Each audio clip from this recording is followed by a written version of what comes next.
Baik, Assalamualaikum warahmatullahi wabarakatuh. Bismillahirrahmanirrahim. Yang saya hormati pimpinan Komisi 10, anggota yang hadir fisik maupun virtual, Pak Menteri beserta jajaran yang saya hormati dan saya muliakan. Pertama-tama kami ingin menyampaikan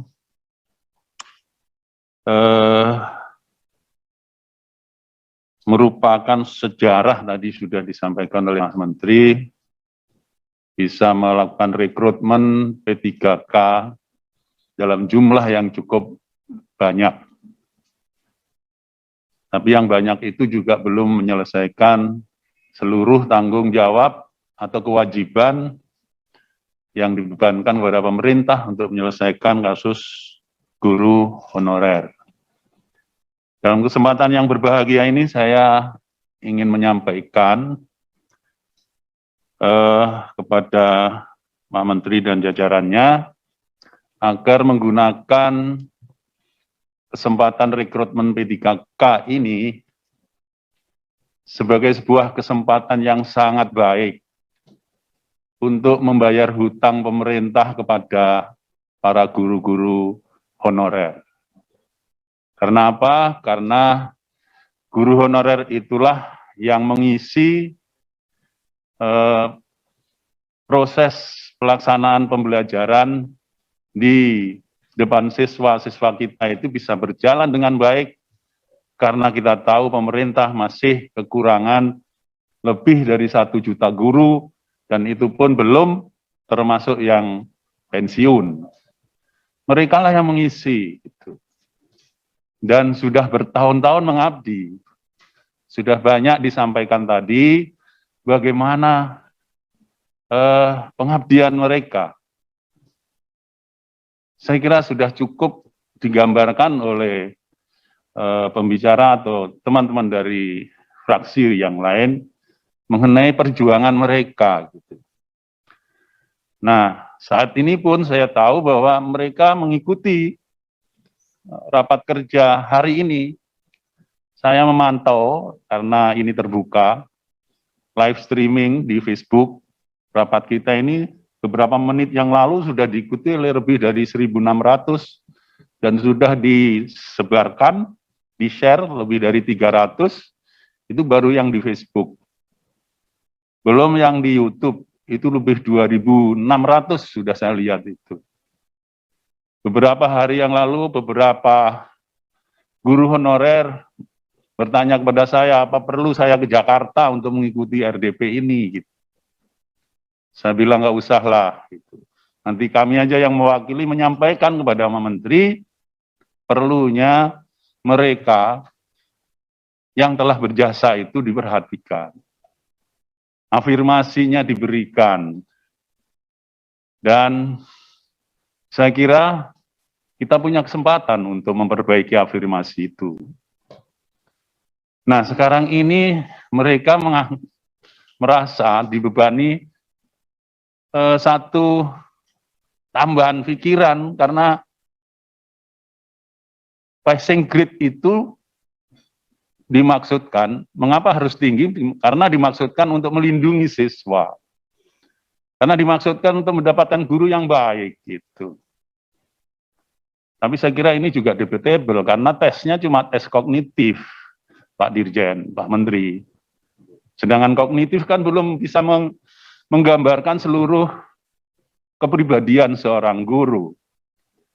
Ada guru yang kaya teori pedagogis, tapi miskin pengalaman.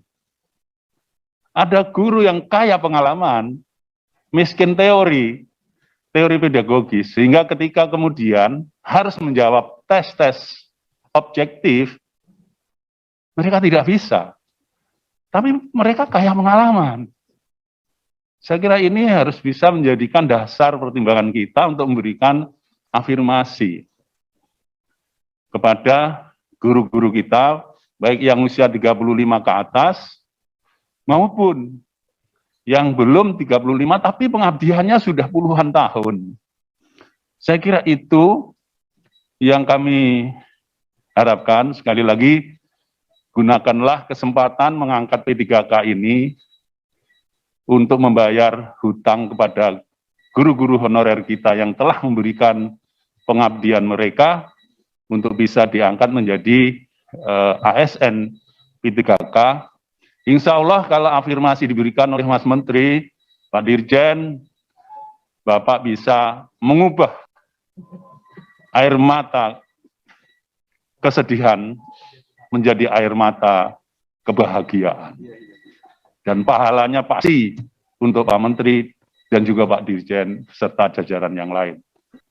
Terima kasih. Dengan semangat mengubah air mata kesedihan menjadi air mata kebahagiaan, saya ingin menyampaikan yang pertama.